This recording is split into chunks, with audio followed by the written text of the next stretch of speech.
Assalamualaikum warahmatullahi wabarakatuh. Saya Merliana Alfi Nuraini, mahasiswi Prodi PGMI semester 2 Universitas Pangeran Diponegoro Nganjuk. Di sini saya akan menjelaskan tentang hadis maudhu dan permasalahannya. Nah, sebelum masuk ke penjelasan tentang hadis maudhu, apa sih definisi dari hadis itu? Hadis adalah suatu perbuatan atau perkataan yang disandarkan kepada Nabi Muhammad SAW. Sedangkan hadis maudhu adalah suatu hadis yang disandarkan kepada Nabi Muhammad secara dibuat-buat atau dusta, padahal beliau tidak pernah mengatakan, memperbuat, atau mengerjakan hal tersebut.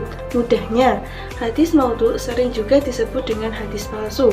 Nah, masuk ke macam-macam hadis maudhu. Hadis maudhu ada beberapa macam. Yang pertama, rawi mengarang sendiri sebuah hadis lalu menisbatkannya kepada Nabi.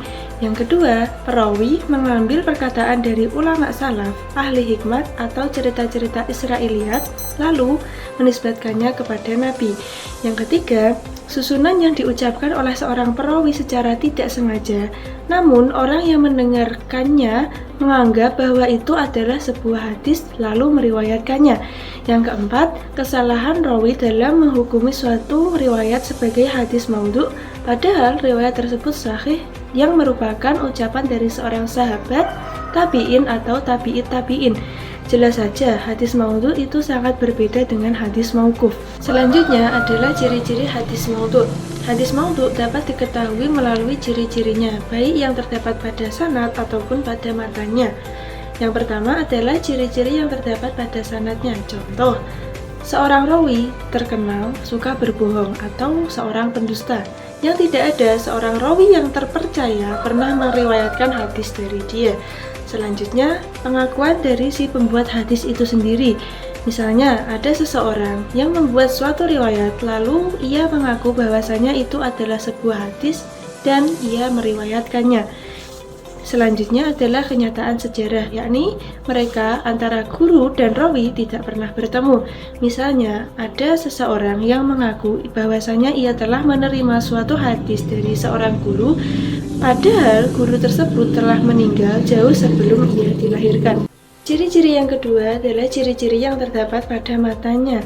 Ya, contohnya keburukan susunan lafadznya. Dan selanjutnya adalah kerusakan maknanya, seperti hadis yang artinya sesungguhnya Bahtera Nuh telah bertawaf sebanyak 7 kali mengelilingi Ka'bah dan bersembahyang di Maqam Ibrahim sebanyak 2 rakaat.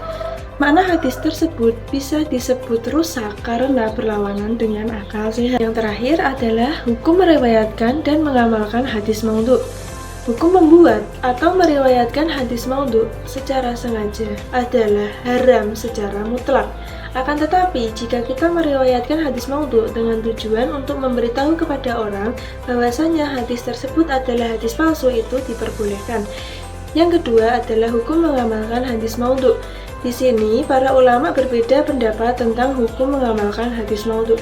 Ada yang memperbolehkan, ada yang melarang, ada juga yang memperbolehkan dengan syarat, seperti halnya pada bidang hukum.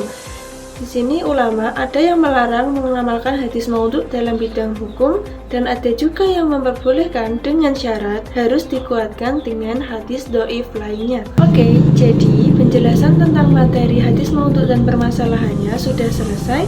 Semoga penjelasan tadi dapat bermanfaat bagi kita semua. Amin ya rabbal alamin. Akhirul kalam, wabillahi taufik wal hidayah. Wassalamualaikum warahmatullahi wabarakatuh.